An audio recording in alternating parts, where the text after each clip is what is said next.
درود خدمت دوستان، امیدوارم حالتون خوب باشه. خب در این ویدیو میخوایم زبان سال 1403 دکترا رو با هم بررسی بکنیم که 40 تا سواله و نیازه که یکم اون جنرال انگلیش یا زبان عمومیتون خوب باشه تا بتونید حداقل درصد بالای 50 بزنید، چون خیلی چیز عجیب غریبی و سختی نبوده و یکم نیاز بوده که دقت می‌داشتید. مثلا سوال اول گفته if نکنید من خودم پاسخ دادم جا خالی you could change the laws of nature what would you change. چرا من گفتم if؟ چون قالب جمله بعد از ویرگول دارم میبینم what would هستش. خب این جمله شرطی نوع 2 هست و به همین دلیل من if رو در جمله قرار میدم. خب فردی که جملات شرطی رو فرمولش رو بدونه میتونه به پاسخ این سوال برسه. پس سوال یک چه if. اینم از این نکته. خب سوال بعدی رو دقت داشته باشید. گفته in painting one of the easiest ways to get started. یه نکته داره اینجا. نکتهش چیه؟ نکتهش اینه که مگه در جمله نمیگه one of؟ اینجا داریم میبینیم دیگه one of. پس وقتی داره میگه یکی از، پس من باید فعل جملم یک فعل مفرد یا singular باشد. singular. پس جواب میشه is. جواب میشه is. این از این نکته.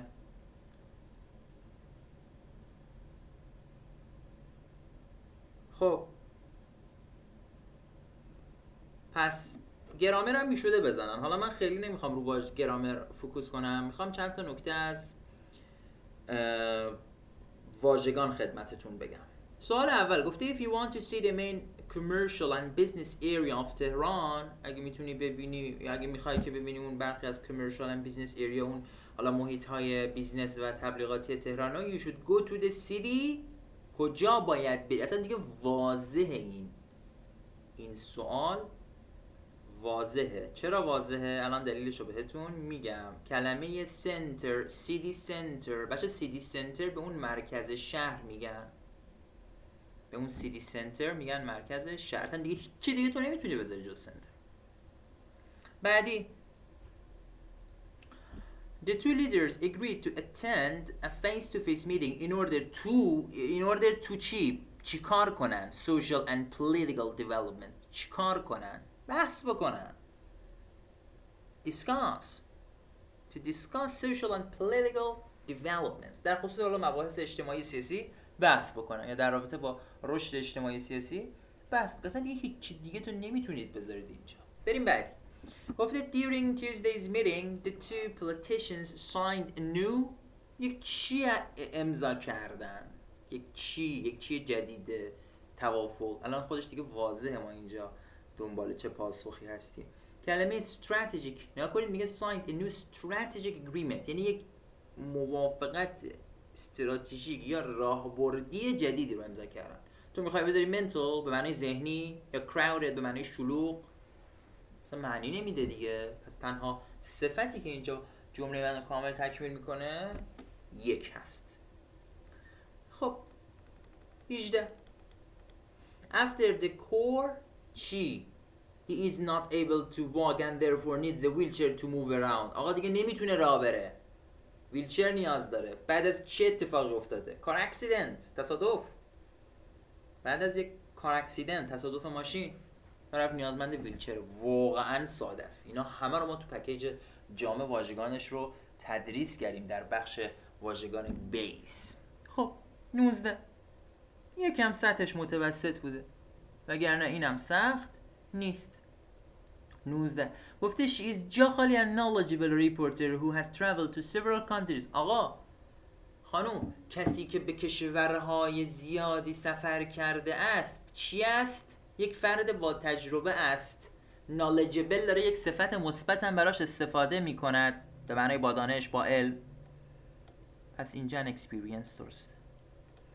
میگه she is an experienced and knowledgeable reporter. میگه یک گزارشگر یا یک خبرنگار با تجربه و با دانش که به کشورهای مختلفی هم سفر کرد.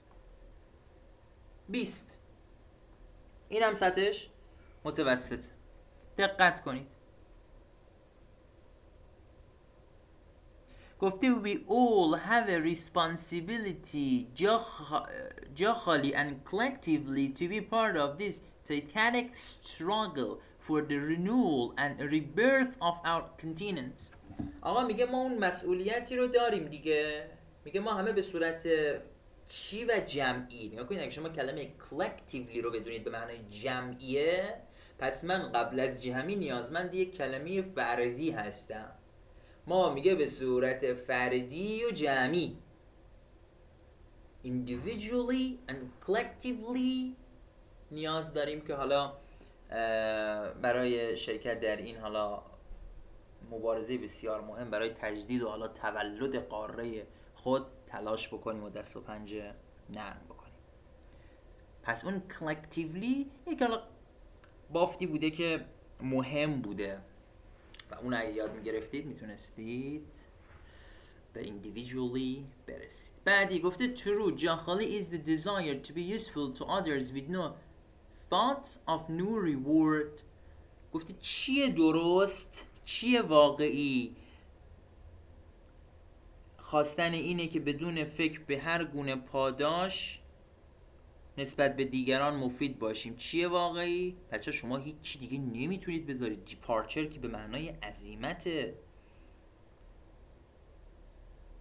contemplation که به معنای تفکره.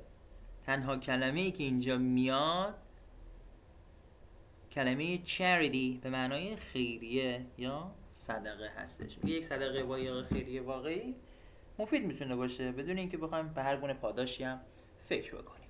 خب تست بعدی رو باز دقت داشته باشید. تستا واقعا راحت بوده. دوستانی که اگر دقت میکردن به واژگان و اون پکیج واژگان رو تهیه میکردن خیلی راحت حتی از این سخت‌ترا رو هم میتونستن تست بزنن. 22 گفته in the ocean water waves refract when they travel from deep water to. داره میگه از دیپ وادر بیای به کجا؟ اصلا واضحه. وقتی میگه از دیپ بیای به فلان جا یعنی از یه قسمت عمیق بیای به قسمت چیه آب؟ کم سطح آب یا کم عمق آب. کلمه shallow که در گزینه 3 دارید مشاهدش میکنید پاسخ صحیح من هست. من از دیپ وادر که به پاسخ shallow رسیدم. بقیه اصلا نمیتونه پاسخ صحیح باشه.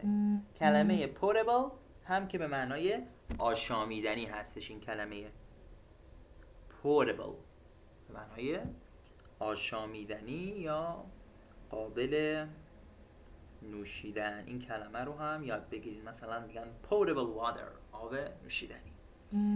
خب اینم از این نکته. بریم بعدی. اینجاست دیگه. When cooking the sauce don't forget that all important چی؟ fresh onion. گفته چی اصلیش؟ نگاه میگه وقتی داری ساس یعنی چی؟ سس درست میکنی حواست باشه که چی اصلیش پیاز تازه است. داری میگی مواد اصلی دیگه یا اون ماده اصلیش. تنها کلمه‌ای که اینجا ماده اصلی رو میرسونه کلمه گزینه 4 ingredient هست که اجزای یک غذا یا مواد اصلی غذا رو میگن ingredient. خب اینم از این تست. خب من یک تست دیگه هم براتون میزنم که تایم ویدیو زیاد نشه تا بتونیم خیلی راحت آپلودش بکنیم. تست شماره 26 رو میزنم که حالا کمی سخته است. گفته unfortunately some of the functions seem to be written with a fairly جاخالی disregarded for efficiency. گفته چی؟ متاسفانه به نظر میرسد که برخی از توابع functions ها چجوری نوشته شدن؟ به صورت بی ملاحظه‌ای به کار گرفته شدن.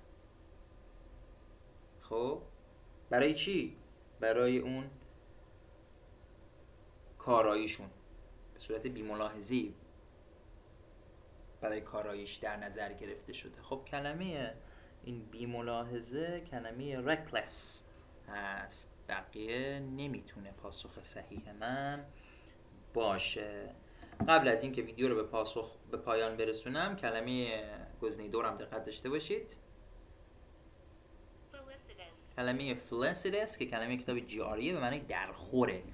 دوستان درخور اینجا نمیتونیم بذاریم دیگه. چرا؟ چون داره میگه unfortunately، همین خودش یعنی بافت جمله من منفی شده. این کلمه رو هم یاد بگیرید که من تو پکیج واژگان تدریس کردم. موفق باشید.